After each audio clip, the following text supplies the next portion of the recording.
Welcome back to the Miracles and Grace podcast. I'm your host, Grace Marinick Hackett, and this week we are back with part 2 with my small group, Hosanna's Honeys. Y'all loved last week's conversation so much, and I'm so excited to dive in this week. Alex, I'm going to throw it to you next. Someone said, in your single years, specifically 20s, how do you battle fear, loneliness, and learning God's character? And I thought I would throw this one to you just because I know you were single for a good bit of your 20s. And would love to hear you speak to it. Yeah. That was a core, in retrospect, I see where it became my identity as the single Christian girl. And I felt like I didn't have my place in the church. There was the young college kids, and then there were the young marrieds. And there was nothing for me. I was 27 when Landon and I met. And married. It all happened quick. I mean, I found myself at times wondering, is this what the Lord has for me? Am I going to be single? Does he not have a husband for me? I know that is what my heart desires. I know I want to be a mom. But I don't know what that looks like. I don't know why it hasn't happened yet. And so I got to the point of having these expectations for my life that were not being met by what the Lord had for my life. And it was a point of I need to surrender, of I have my plan, and clearly his plan is not where I think it's supposed to be going right now. I found myself I guess I'm gonna buy my own place. I thought I was going to do that with a husband for the first time, but here I am, working my way up professionally whenever I just want to be a stay-at-home mom. But here I am, so I'm going to surrender and buy my own place. Things that I'm not going to just wait. And I was involved with, I found other community. I had single girls, multiple single girls Bible studies through the years that looked differently in different groups. Nothing that was as long of a group. Well, inevitably, they would get married. So those groups didn't get to hang on and go through life like we have done. But I always had someone in that season with me and would seek it out through the church. I was literally set up on a blind date with a friend, another single girl of y'all are older single girls. Y'all should be friends. You both love Jesus. A friend date. And we laughed about that. Our whole friend was we were set up on a date. A friend date. Yeah. Just finding the community where you are and just being intentional with the time, because that is time that I know it's not where you want to be, but that is some intentional time that you can do so much with that you will not have that time later. And so that's where I was finding myself diving into his word, doing everything I can to best prepare myself for when and if the Lord had that for me.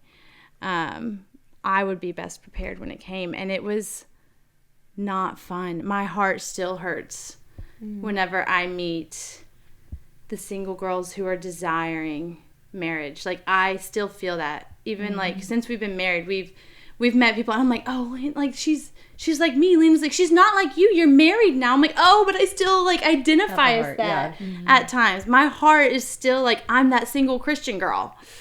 And it just became my identity, and I'm I regret how much I let that become my identity and not just time for just me and the Lord. And I did do that good in seasons and not well in seasons. So I feel because of what you took from that season, I've seen you mentor and pour into women who are in that season. Yeah. And I think it's because you came, the Lord used that time in your life to fill you with things that he knew that you would need when you came across girls. And that's something that is a ministry for you, because it's something that breaks your heart. And in different seasons, you have more or less bandwidth for it. Now that you're raising 3 tiny kids, you don't have as much bandwidth for that. But it's the fact that you still feel that and you're married with 3 kids, it's that likely could be the ministry that God calls you into when you do have more bandwidth and your kids are older, you know? Yeah. The Lord did not waste. He doesn't waste any of our seasons. Amen. There's always a purpose. Yeah. Amen. Yeah. Okay. 2 things. I'm going to touch on one quickly, and y'all can totally jump in, especially you, Jill. But someone said working a full-time job while filling the pull to be a stay-at-home mom and experiencing mom guilt, etc. And I recently heard Sadie Huff said this. She was quoting somebody else, and I can't remember who she was quoting. Oh, Dr. Amen. That's who it was. He said, guilty parents raise confused children. And it was basically like, if God's called you to do something, whether it's working because it's like just a life calling that he's put on you, or working because he's called you to help provide for your family, like stand by that calling and be confident in it. And I think about that all the time because obviously working, like it's so easy. It's really easy to feel mom guilt and be like, to feel like you're pulled in different directions and you can't be fully present. And I've gone back to that so many times, just like having confidence if you know God's called you to do something. And if you don't have that confidence, then like maybe pray into if God has called you to it, you know. But if he calls some women to help provide for their families, and like if he's called you to that, then he'll sustain you and you can be confident in it and raise confident kids who also get to see you doing things like working hard or doing things outside your home that he's called you to. And I think that's good for your kids to see too, if God's called you to it. So I don't know if you would have anything to add to that. I mean, I agree with everything that you're saying. This is my first time working in our marriage, and my kids are a little older, and so they're in school. So I don't necessarily think that I feel the guilt as much. Oh, actually, I take that back. Well, my 3 oldest are in school, and Pierce is also in school, but I did feel mom guilt when I was sending him to the 2s 5 days a week, because it felt like so much, and it quickly happened, and I was expecting to stay home with him for a little bit longer before we sent him to school. But I agree with your statement, like being confident in where God's called you. And I think that shows your kids mom has giftings too, and you can pursue dreams, and watching them see those things that you are also passionate about is good. Growing up, I never felt like my mom or my dad were absent parents because they both worked. My mom was a principal, and she was such an incredible educator, and I never thought that she was absent and never thought she missed anything. And now looking back, I'm like, wow, she kept our family running, and so did my dad, of course. But it was incredible to watch her be passionate and chase the things that she was truly gifted at. So I love that aspect, that they get to watch us be passionate about the things even later on in life. I never thought that I would be a teacher, and here I am, and I love everything about it. So good. Sweet. Okay. This one's for you. Someone asked how to be intentional in friendships and adulthood, and I am throwing this to you because you are so good at this. The most intentional friend I've ever had. Yes. Yeah. Thanks, guys. How to be intentional? Yeah, how to be intentional in friendships and adulthood. You know? Just tell us your tricks, basically. Just give us a day in your life. I think that is something I have learned God has gifted me in. Like, I really think it's a gift from God. It comes naturally to me. And I think, so I don't think about it. I'm trying to think of an answer because I feel like practical things that you do that I'm like, oh, I need to get better at that. You're so good at remembering things, and like things that I'll say this as someone who I think this is not my strong suit. Like, I just can't remember anything, and I just forget to be intentional a lot. Same. You always remember like when people have things going on, and you check in, and maybe everybody doesn't have that gifting, but I'm like, you do that so well that it's made me literally put things in my calendar. that's what I was going to say is sometimes I do put things in my calendar. Like and I feel like as a group we have a shared calendar now, but Macy is going to have surgery, or Macy has a chemo. Like, if there's a big thing, a due date for a baby, we've put it in a calendar. I would say I feel like I have always been extroverted and people driven and people oriented. And I think the older I've gotten, I've always, looking back at my life, God has put people in my life in every season.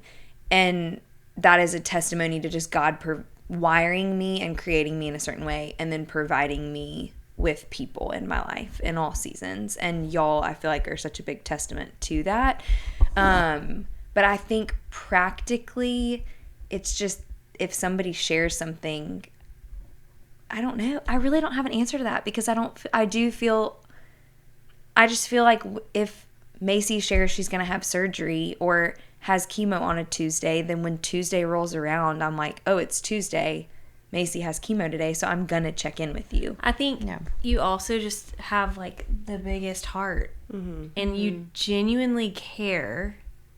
Not that like we all care genuinely about each other, but like it feeds your heart to care for others. I think if I know somebody's going through something and there is something I can do that would bless them or lighten their load. And you know what? I'm sorry I'm really taking over. I think a lot of this has to do, which I didn't know you before your brother Ben passed away, but I think that I would imagine changed you.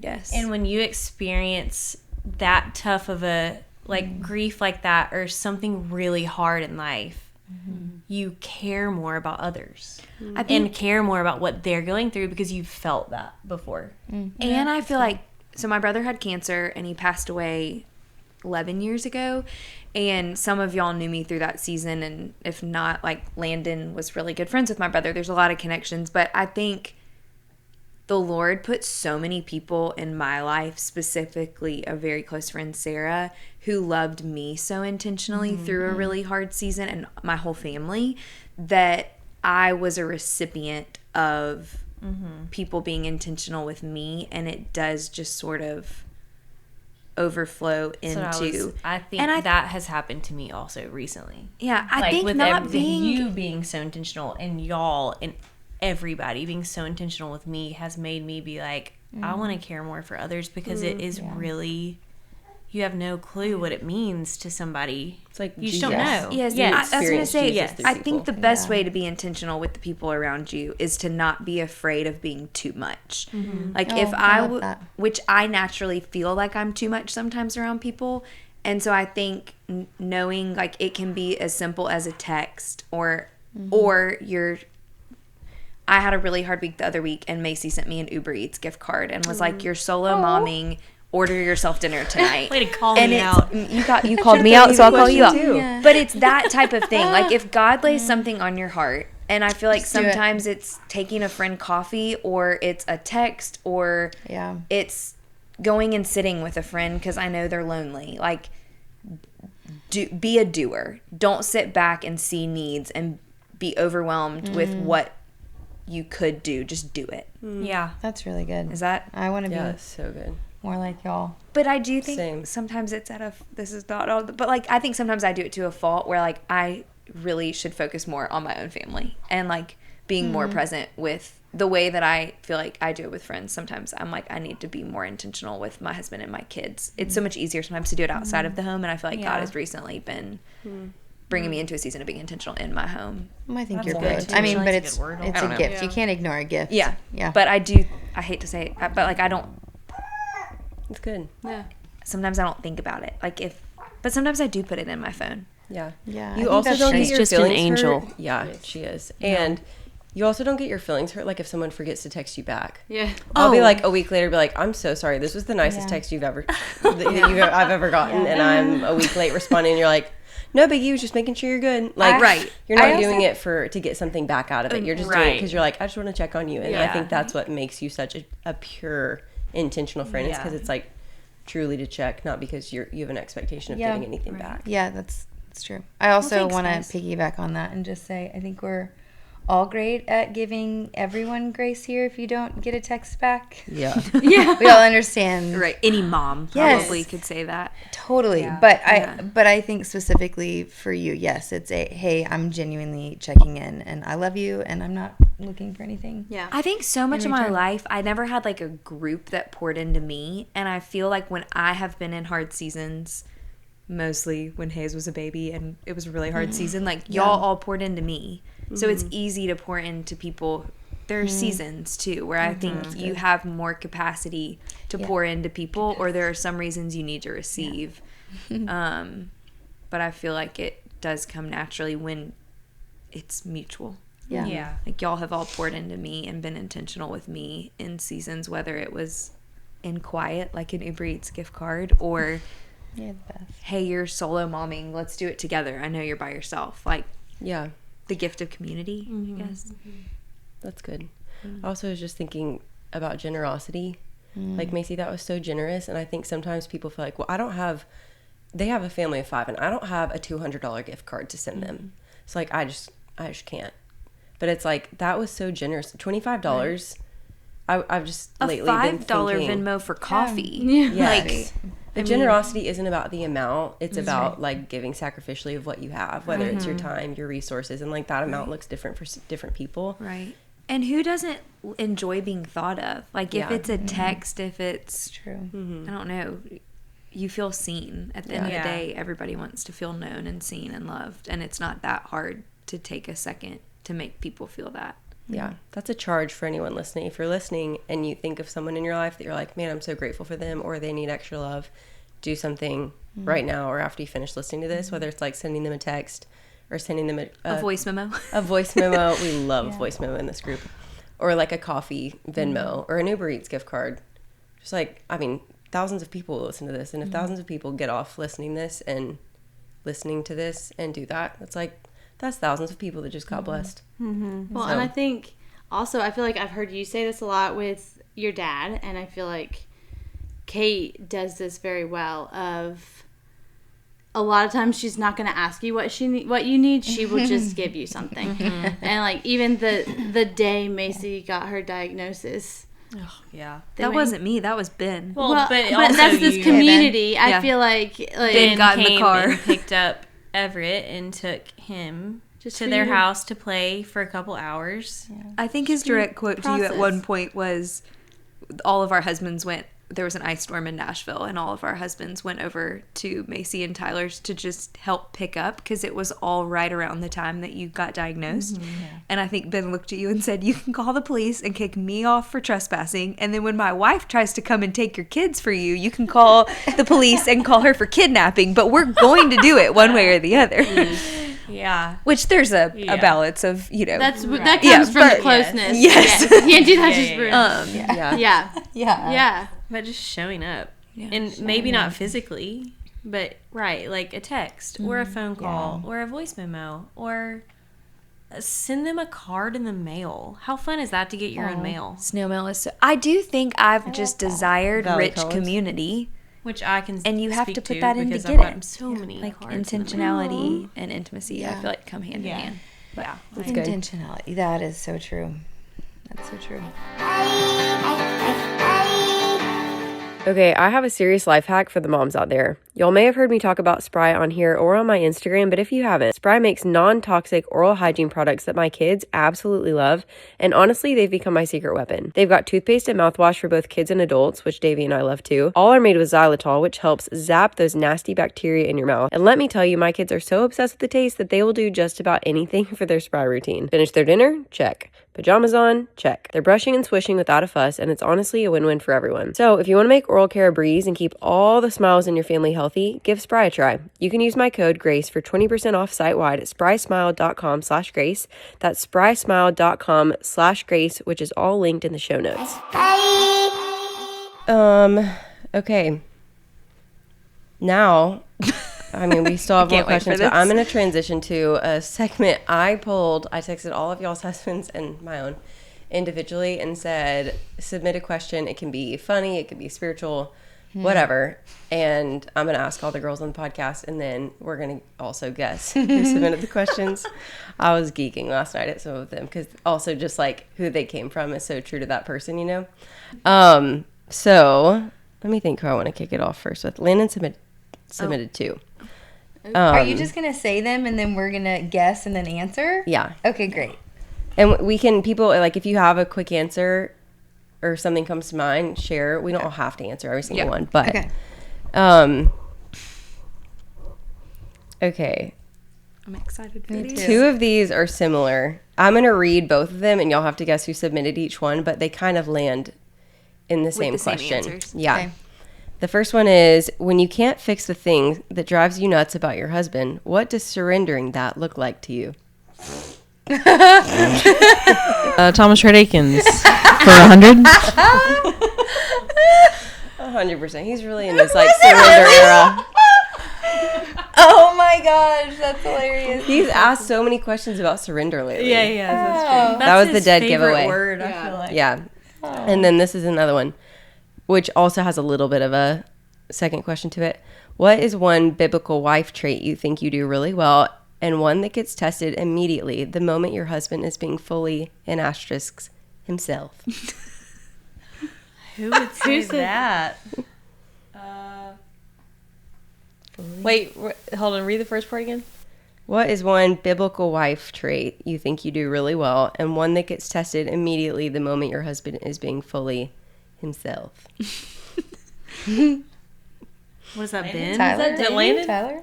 We're all guessing different people. It was Ben. I was gonna say, I knew it was Ben, so I didn't yeah. say it. Oh, I should have taken that cue. I got that one. Ben, I know you so well. It is fitting that you guessed it, Macy. I thought he was going to throw like a theological question in here, so I was waiting for that. I love that Thomas Rhett's is when you can't fix the thing that drives you nuts, how do you surrender that? Yeah. Like, It's not about. right. It's like, how are It you ain't gonna surrendering get fixed. It ain't gonna get fixed. it? Okay, he's not waking up early with I you. don't care to fix anything.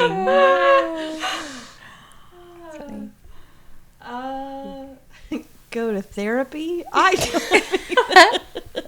You gotta meet in the middle at Compromise. some point. Yeah, you do. You just have to at least hear each other out and see each other, like see the heart of where that person is coming from. I think, and we are still figuring that out in 14 years of marriage, however long we've been married. But yeah, I think surrender is good. I mean, we've talked a lot about that in just this season, but also even on this podcast, surrender is great. And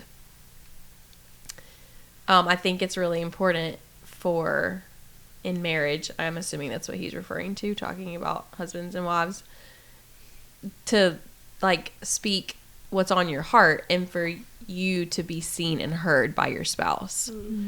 So yeah, I think surrender is a huge part of life in general, but also I think being heard in a respectful way is also important. And we've had lots of conversations over the years of him telling me, like, you're not seeing me where I'm at in the season that I'm walking through. You're just getting frustrated with me.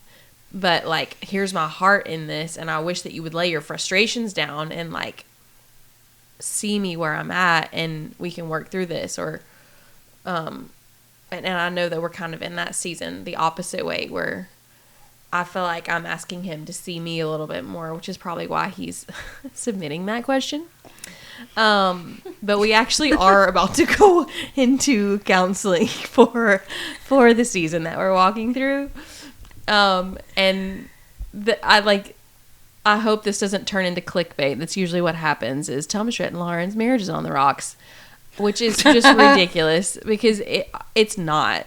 But it's because we're talking about the hard things. I was gonna say, y'all do a right. really good job of tackling things head on and dealing with it, and Well, and not just letting things fester. Owning that this is a tough season. We disagree on a lot of things right now, and so we're gonna go talk to someone who loves Jesus and who is professionally trained to help us walk through.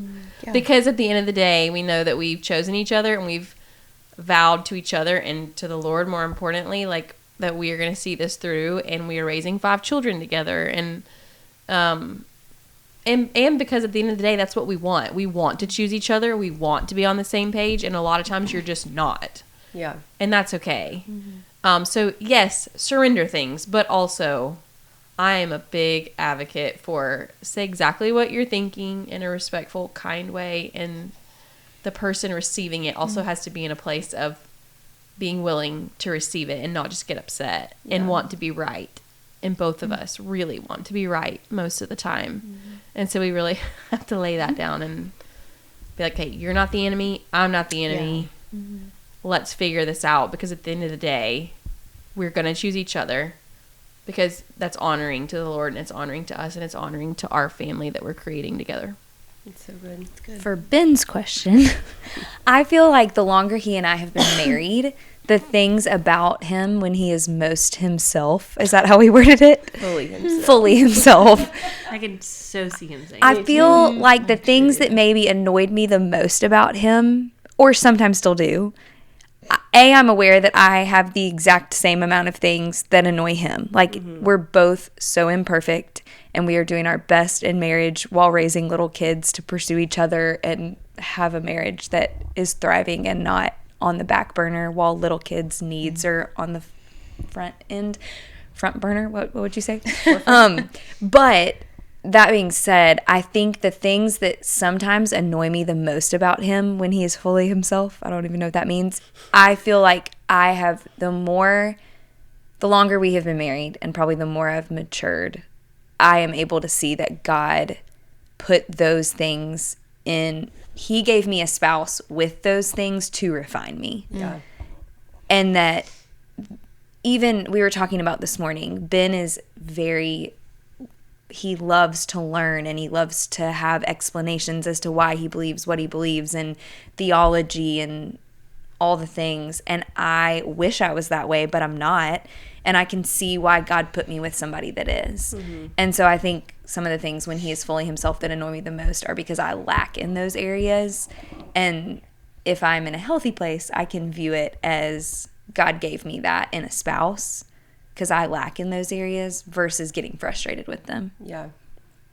That makes me think, when we were first married, Davey is super, super homebody. Like, he's an introvert. I am. When we did the personality test, it was the Myers-Briggs. It was like he was a 99 out of 100 I introvert, and I was a 99 out of 100 E extrovert.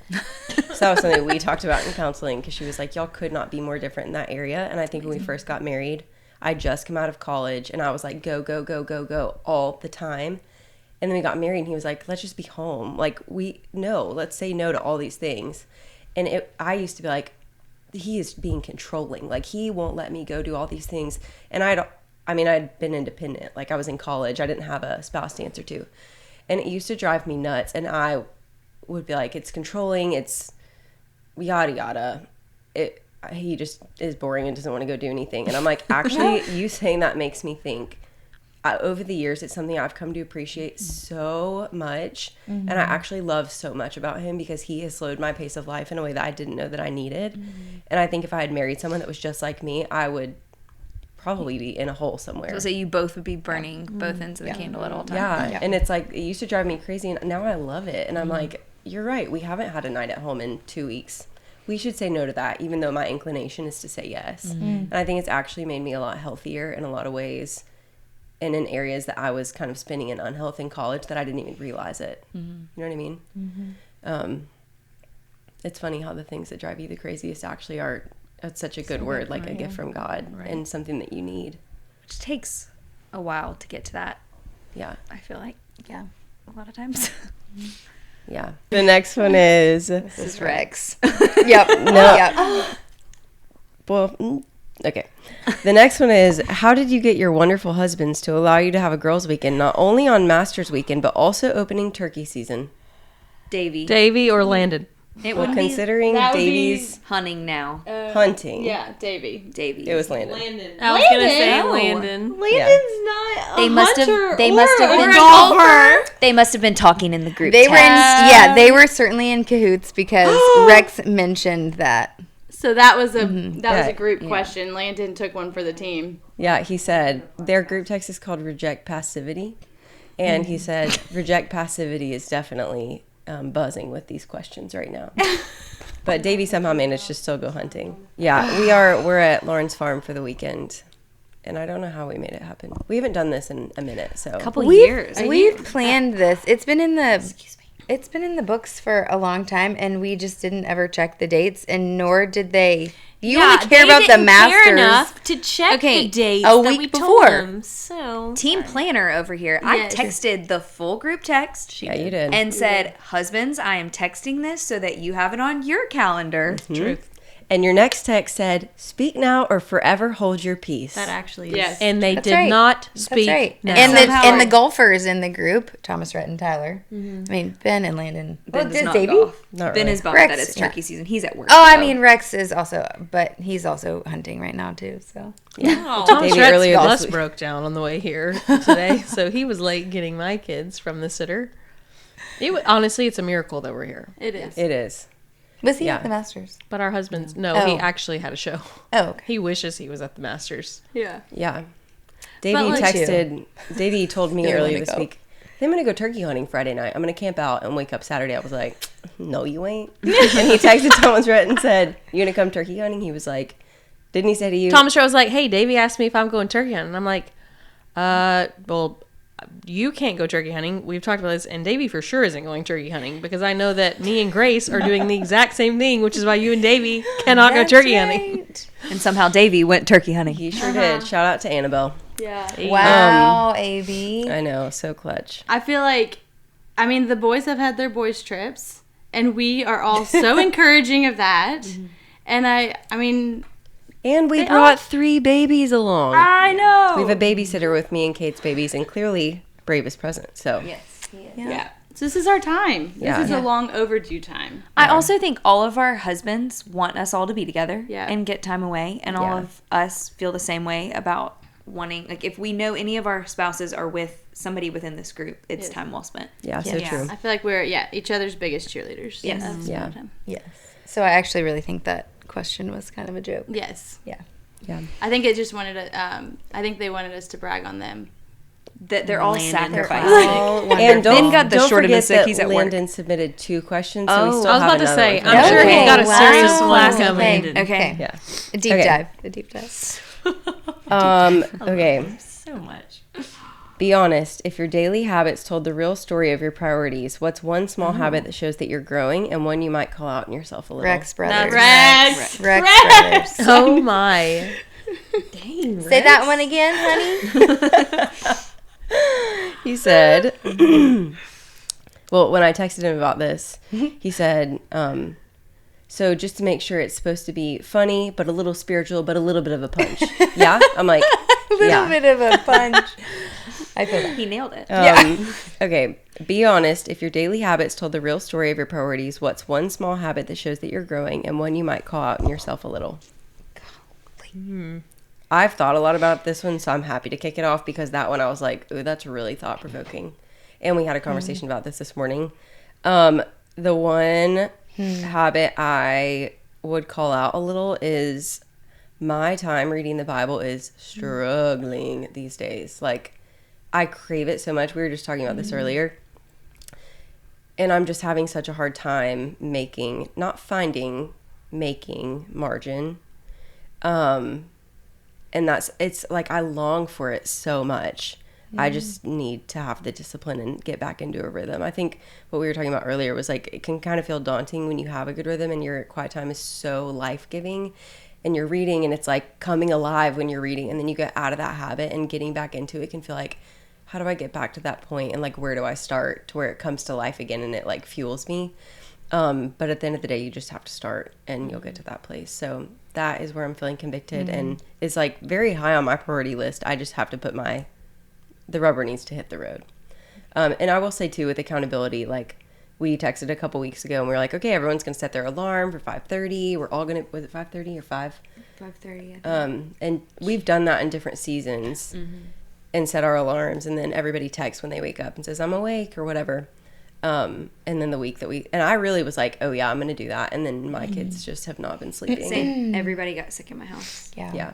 Not to make excuses, but it's hard when you have little. So, Yeah. I will say, like, I get a lot of life out of worship music in the car, prayer. I feel like that's where I'm really spending my time with the Lord, but I do really miss reading the Bible and like experiencing the life that it gives you. And then a small habit that shows that I'm growing. I feel like I've really gotten out of the habit of scrolling. I know I've talked about that in small group before. Like Tom Scher asked a question a couple months ago, and I'm trying to think of how he worded it. Do y'all remember this when he was like... something about, like, what are you addicted to? It's something you're addicted to. And... What are you addicted to? And I was saying, I think just because I feel like I have to spend a lot of time on my phone because I do a full-time job. Yeah. I'm doing this podcast. And I do stuff on social media too to help make an income. And I basically was just telling them, like, I think it's created like an addiction of just, it's easy to click on my phone because there's always something there waiting for me. And I feel like over the last couple of months, honestly, since I called that out in our conversation, I feel like I've been able to be so much more intentional about it, and it's been great.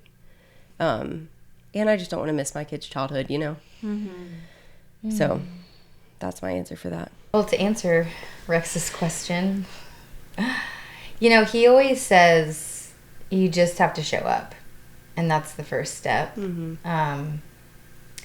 I think that he has a discipline unlike any other human being I know. I think just being a former professional athlete, specifically baseball, I mean, his dedication to the game, the things that it requires of you, mentally, physically, is a lot.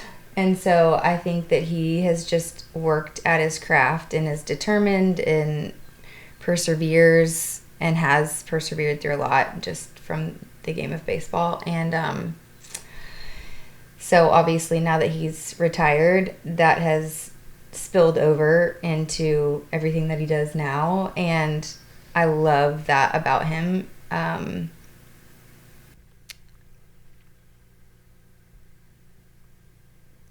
So I think he always says, just show up for yourself. And the capacity that I have right now is slim to none for any extra. And I think about things that a habit that I want to continue to create to do better for myself, for my marriage and my family and my kids and myself, that would be better mental and physical health, is just working out. And I'm not doing a great job at that right now. I would have to wake up at 4, and people do, and I make an excuse for myself a lot of the time because I know that it would make me feel so good. And everybody can attest to that. Like, you work out, you feel good, you know?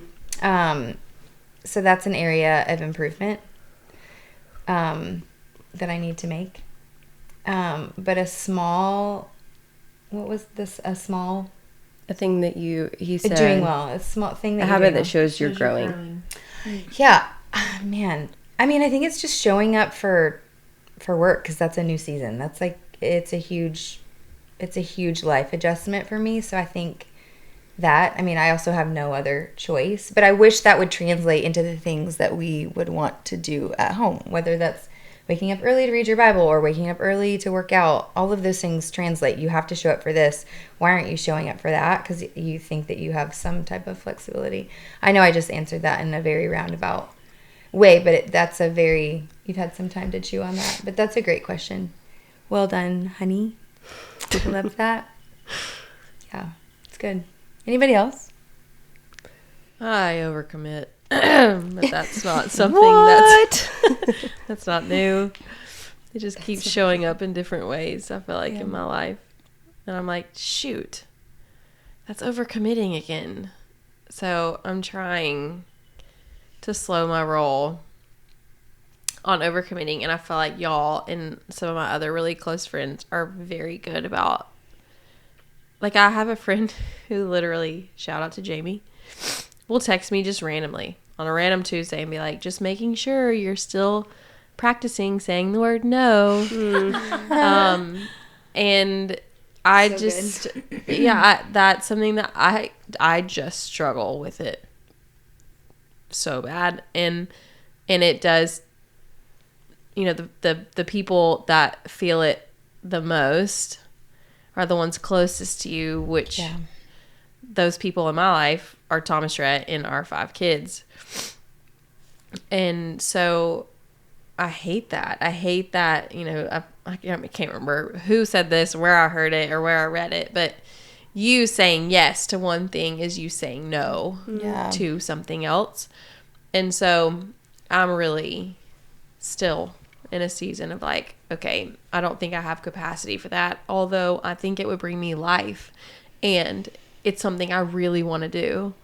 But is that yes worth saying no? And then a habit that shows that I'm growing. I think this shows that I'm growing. I used to be the person that, like, my emails, my texts, everything, I can't handle the notifications. Like, I have to, like, answer this and answer that. And when I say, I have hundreds of unread texts. And the thought of opening my email makes me feel like I can't breathe. So sorry to all of my kids' teachers and coaches and Thomas Rhett's management and everybody. But I say all that to say I feel like it's a little bit of growth because I definitely need to find the happy medium and be a reliable human, but also the habit that I have formed since having him, especially, just like, I don't know how the Lord is going to shape our family, but if he's the last baby that I get to do this phase of life with, the pregnancy, the delivery, the newborn phase, I've been very adamant that I will enjoy this season of my life with my children, with all 5 of my children, and having this little boy, and Thomas Rhett having some off time in the season that he's in now. And like, I'm going to sit outside and lay in the grass and watch the clouds go by and let my phone ring. I'm just going to leave it inside, and you're going to call me 4 times over a course of 2.5 hours, and I'm never going to see it. And I'm letting it go, and I'm okay with it, because I told Thomas Rhett the other day, I said, I do not want to be old and look back and be like, man, my phone was organized. I answered the messages and the emails. My house was clean, and I was showered.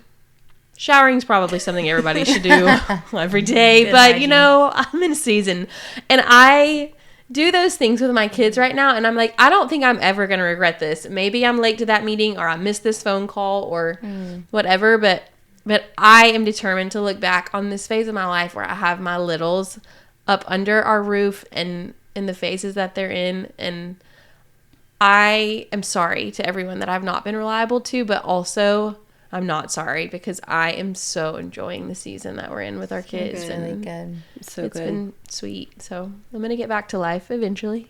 That's convicting. It's really convicting. I think I know that I struggle with that, because I enjoy everything that I'm doing. I love it so much. I love teaching. I love coaching, and coaching is, it's 8 weeks. It's not year round, but my capacity is so full. I'm not overwhelmed, like I'm strung out and I can't like enjoy anything else. It's just full. But when I get home, I want to be with my kids. I like want to enjoy them, but because I am also an extrovert. But when I get home, I need to have a moment, and my moment alone is to be on my phone to recharge. And that is, that's a tension point in our marriage for sure, which is why he presented such a great question about like habits and what we do, because it really does, it forms how you live your life, and what you prioritize, and that's really convicting, to just be present and not always have to be on your phone. Like, what is your exit, I guess? I know this is sort of a tangent, but I think it's such a big deal for us as moms. Like, what is our exit? Are we present at home? Yes, we are present. We all love our children so much. And maybe not everyone struggles with their phone. I shouldn't say that. Mine is my to-do list. Like, when I'm home and I'm the only one home for days, I'm like, the dishes have to be done. My floors are filthy. They need to be vacuumed. Or laundry needs to be done, or mine is my to-do list. And it's so easy for me to spend my time doing those things and not slowing down and be like you saying, I'm never going to regret that my house is dirty because I'm outside with my kids. And I do feel like I've been in a season of trying to form that habit of letting those things go. But it's hard because that is our workspace. It's our workspace, and like some of it has to be done. So Totally. like, You can't live in dirty clothes Right. for a week straight. But Sorry, it's valid that you want to clean your house. right. There is balance. That gives me peace. A clean house gives me and feels I want my children to grow up in a peaceful place. Right. yeah. And I think my husband appreciates it when he comes home to a clean, together home. So there's a balance in all of it. There really And is. I don't have that balance, but that is that what you just said was very convicting. Also, and encouraging. Can we just note that Macy is having a hot flash? The video is not working, right? Well, our video is working, and you can see I'm the like over here shadow of itching her my waving eye. her hat over on Jill's face. I'm like itching my eye. These I feel like I'm Lupron having like an injections allergic are really reaction or something. Is it a horse? You can take your flint off. Is it a cat? good now. My eye was itching. I'm like over. I thought Yeah, our made video it wasn't through. working, so Yeah, I'm like, it's like momentary. It doesn't last very long. There's two more, and I'm trying to figure out. They honestly kind of go hand in hand. Okay, one is, what has motherhood taught you about Jesus? I mean, my guess is that's Landon. I was gonna say Tyler. Tyler. That was Davey, actually. Oh, I forgot we hadn't wait, done we didn't guess Davey. Davey. Yeah. I forgot we didn't guess Davey. I forgot we hadn't done. If I had a his too. redo, Oh, you know what? I think We I thought might that guess. No, I think I would guess Davey too if I knew he was still an option. Yeah, Yes. I didn't know that. We all thought it was the turkey hunting question. Yes, and he we wasn't. did. Oh, yeah. I did not. What has motherhood maybe taught you about Jesus? I think the fruits of the Spirit. I mean, kindness and goodness and patience and gentleness. And it makes you realize what a deficit you're in on your own. Yes. Yeah. It's very humbling. How much we need him. I feel like I had a distinct moment with my first where I was holding him, and I just like one of those moments of like you just want to squeeze this baby, like I love you so much. I'm like, you do not understand how much I love you. And I could just feel him whispering to me like, that's how I feel about you. Yeah, that's good. And I'm like, okay, but like I didn't do anything to deserve your love. And he's like, he didn't do anything to deserve your love. Like, you actually did the work.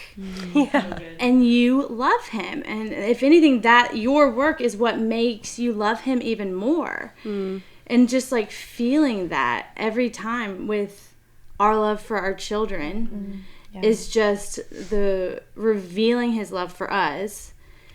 In contrast, also, the discipline of my children is constantly revealing his discipline of me. Of like, you know what you're doing. Why do you keep doing that? And I'm like, I know I'm not supposed to do these things. Why do I keep, like, it is everything with parenthood. It is just such a parallel with our Heavenly Father. And it's just, you could over spiritualize everything in the best way of like how he sees us and what we are to him. So good. I'm gonna ditto that. That's Yeah. I was gonna say that was very how adored we are, but I'm gonna go with Alex's answer. Yep. Yeah, that was good. It's good. Agreed. So I think Tyler's was twofold, because I know one of his was, what's a dream you have, or something like a dream you have for yourself outside of motherhood. But then I also, somebody asked the question, which woman in the Bible do you identify with the most, or do you identify with? And I wish I'd copied and pasted it in here, and I thought I did. Sorry, Tyler, you had a great question. But I think his was two parts. So one of it was, what's a dream you have for yourself outside of motherhood, and then the other part was, who's a woman in the Bible that you see yourself in.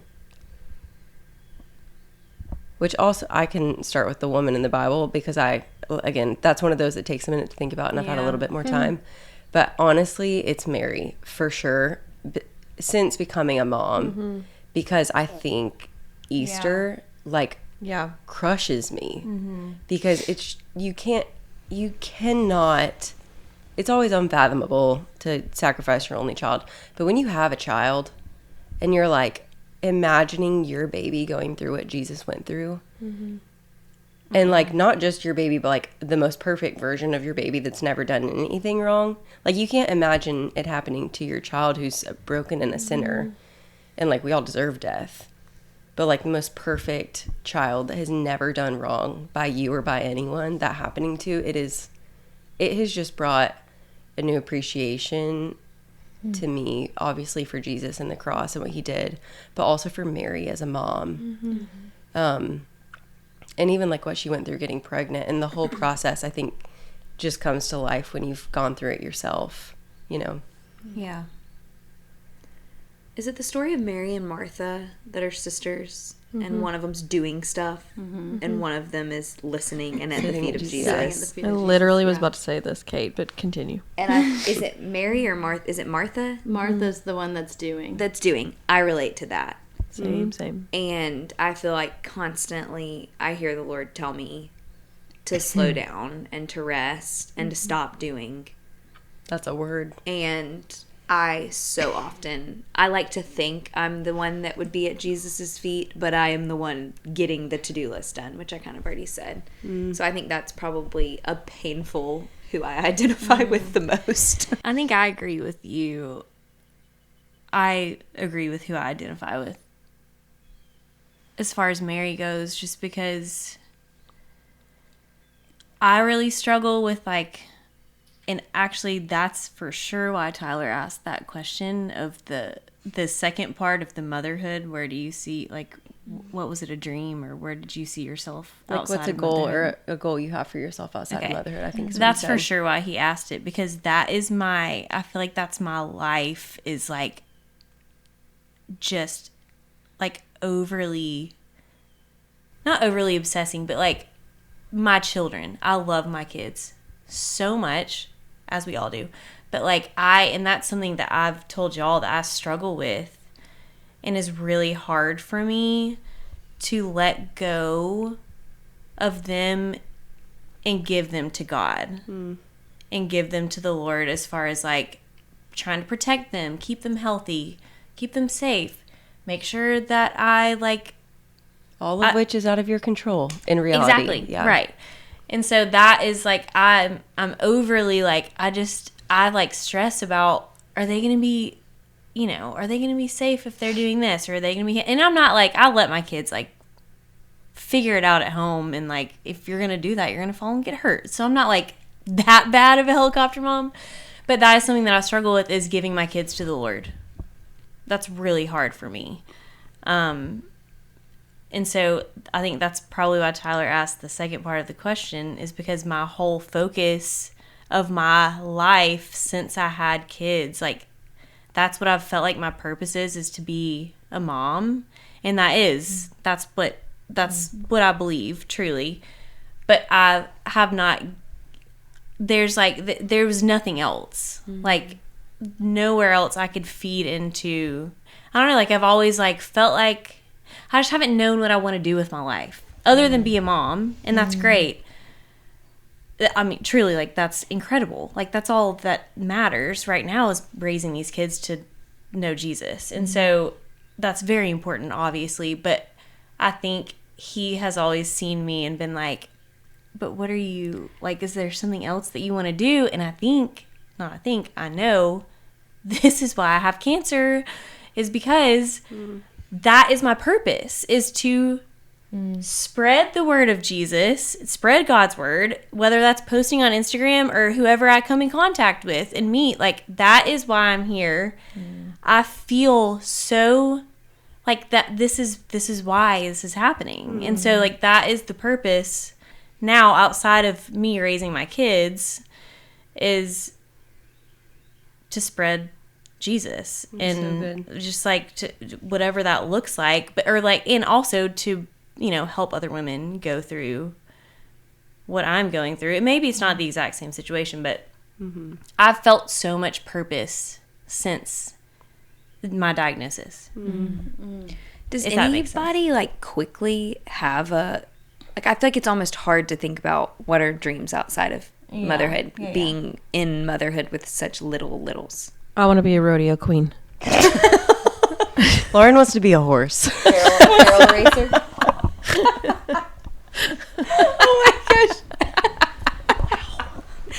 That's amazing. Not hard for Lauren. That was really tucked in your back pocket. I've been thinking on it for 10 years, guys. 10 minutes. Holding that one in. Honestly, this feels like something for me. Not that it was a dream of mine, but I think it was something that became a goal because I felt like I was supposed to do it. Yes. And so when I do it, I feel like I know this is what I'm supposed to be doing right now. Although it's not like I've dreamt my whole life of being a podcaster. You know what I mean? Clearly, look at all, like this whole time we've started and stopped because of lots of things. But I'm like, the technical side, all of it is so out of my wheelhouse. But I'm like, if you asked a goal outside of motherhood, I would say that this is a goal that is happening currently. Yeah. You never really know when that reality will be either. I mean, I think of the situation that I'm in. I mean, I was a wife and a mom for so long, which I loved. And not that I aspired to be anything else, but I think that I had before kids, I thought, man, I would love to be in women's ministry. I'd love to do blah, blah, blah. And I kind of thought that dream, if you will, died. And when I got my master's in theology, I really just thought it was going to be like for myself. And it's really amazing the things that God orchestrates and puts together. And he's like, here it is. So even at 37, there's something that actually has brought me so much life. And I had no idea that it would come at this time in my life, in this season in my life. And it really does. It brings me so much joy to be doing what I'm doing outside of my house, which is number one priority. But you really just never know. You never know what God has planned for you, especially when you are like not necessarily seeking something. It could just be such a sweet surprise. And, Yeah, totally. But it's still in the giftings that he's given you, and I certainly am in that with young girls, and It's amazing. yeah, So good. it's my favorite. So So sweet. I was kind of joking. I'm just laughing at how no, quick you're Kind for of. sure a rodeo queen. Yeah. Lauren's going to be 60 and I'm hoping. Yeah. We all know what she's doing when she's Barrel an empty racing. nester. Going on barrel racing tours. Here we are. Is it weird that my first thing was I feel like I'm in a season where I want to look back when our kids are not little and enjoy my husband. Like I want us to, I think we're in such a season of like our needs are on the back burner or even our wants because we've had 3 kids, 3 and under, and he travels. And I feel like we're like just now kind of coming up for air, but I want like a goal of mine in like the deepest parts of my heart is that Ben and I will have a thriving marriage, whether it's a month from now or 50 years from now. But like I want that to be in the season where kids feel like the priority and where my heart is to meet all of their needs and wants immediately. I want my goal, I think currently outside of motherhood, is for my marriage, and that is taking a lot more effort in this season of raising littles than I wish it was, but it's worth it. And I keep reminding myself that because I don't want to, I feel like I have friends that are in their 40s and 50s that are so 30 plus years married and have thriving marriages, and their biggest advice is like keep that as a priority. And so I feel like that is where my head went, is what's a goal outside of motherhood. But I also realize that that's not like a personal That's a great goal. goal. Yeah. But It really is. I think that you're not alone in that. We could rabbit trail yeah, off that big time. And I think that we've all advocated for that within the group of Yeah. encouraging this group is a huge, the dates and the getaways and things without the kids, to not just be so consumed by the identity at home with Right. the kids, because that is the season. right. It really is. Yeah. It really is. But also, I feel I need to say this, that we have incredible husbands, incredible hands-on, disciplined husbands who love our families really well and really love us. And love God and pour that Yes. out in Yes. abundance Yes. to Yes. everyone they encounter. Yeah. It's so true. Sweet. I think that was the last one. What was Landon's real question then? Did he ever get it? Oh. Okay, I'm so sorry. Landon's real question was, in the various life seasons you've been in, which female in the Bible have you felt most connected or seen in? Okay. So that was Landon's. And Tyler's, I just skipped over that one. Tyler's was, what is a goal you have for yourself outside of motherhood? So That he that's did not fitting. ask the Identity. Yeah. Identity. No. I kept thinking about it because I'm like, the I know I saw motherhood it somewhere. tracks. Okay. That's good. Okay. Sorry, guys. Yeah. No, it's fine. It makes They sense. were great questions. Yeah, great questions. Have you thought about that though? Like, what are we passionate about? Yeah. What are you passionate about? Rodeo. Love one. Yes. What Yes. who were we just talking about? Oh, never mind. We don't have to talk about that. Oh gosh. What? Somebody in our life was saying that he was needing an answer from Thomas Rhett, and he said, "I'm trying to do things with Thomas Rhett. God love him. All he wants to do is make Lauren happy, and all Lauren wants to do." No, what did he say? All Thomas Rhett cares about is Lauren and making her happy, and all Lauren cares about is loved one. Also, It's not totally I true. feel like you but need to have all the a little guys bit in our true. Bible study. Do. Moon is I've out seen there. both cats, by the way. He's alive. Are we sure it's Moon? We lost a barn cat. You need to have all the husbands. Because she has 16. Is it the goose? Oh, what? Is he eating something? No, it's a goose. Oh. love cats so much. You need to have all of our husbands on a podcast, and we need to submit questions. That's a great idea. Yes. Could Davey take your place? And facilitate. That would be That would be amazing. That would be amazing. Amazing and worth listening to. We'll just I make would them do that one try- Monday night when we're all together without Yeah, that's a kids. great And idea. don't tell them. Just be like, the mics are set up for you in And there. we That's have a great I'll idea. see you in an hour. Yes. That feels In an because they hour, would you're right. probably have They such probably could different finish and it in an hour. amazing. Yeah, probably. Yeah, it would probably be the shortest, most efficient. I don't know. They could probably talk for a while. Probably chat a long time. Depends on who's talking. Yeah. I think we could probably go. There was a lot of things that I felt like we could rabbit. Oh, I skipped like 6 questions that people asked. What's a fun one? Can you? Do we believe in Bigfoot or not collectively as a group? Have You know, there's a lot What of is things. something Have Lauren you aspires introduced to the blurry do creatures? after motherhood Not is anybody cares about beyond Artemis blurry on creatures. this Are podcast, you a but- believer or are you not? Did you just say blurriever? Sure did. Oh my. I said, have you submerged yourself in the blurry verse? Oh, bless it. Hey, but on the real, check out Blurry Creatures. Shameless plug. I actually get nothing This from is them. I not just an love ad. them so much. It's actually comical how. lot of Bigfoot paraphernalia over the years. Yeah, if I had think a dollar it's for every time fascinating. Bigfoot got brought up in Bible study, Or aliens or UFOs. Or Hey, some of this stuff is checking out now. So y'all said I'm aliens. crazy for years. Bigfoot? I don't know, Lar. Maybe he's an alien. Aliens? I'm coming around. There was some moving creature on the moon that they showed. Oh, really? Oh. Yes. the real question is, Unidentified. I saw a UFO when I was pregnant with Ada James, Saw a and my UFO. family has thought I was Nobody crazy did for not years. say you were crazy. Yeah, you just renamed our family text to like the emojis of I didn't name that. pregnant girl, crazy. Nobody knows what's happening with an alien emoji. I'm pretty was sure like- you named it that. I did not. I did not name our text. Well, it was probably Grayson. I'm sure You it can was. go back and look at who changed it. the real question is, are aliens demons? Ooh. I think so. Short Really? answer, yes. I do. Yeah, I do. I've never thought I'll about have to that. check out the Blurryverse for that answer. What are your Also- biblical References? I have none. references on that? I have none. Yeah, where is the word alien? This is in what the I Bible? did Yeah. see. No, I don't think they're alien. Yeah, I think that what we're calling aliens are actually. I mean, JD Vance had an interview where he said kind that of he joking, but I'm thinks not. aliens are demons. I mean, he is one of the leaders of the free world, so I think that's okay. So are we saying though that the aliens are spirit beings? Yeah.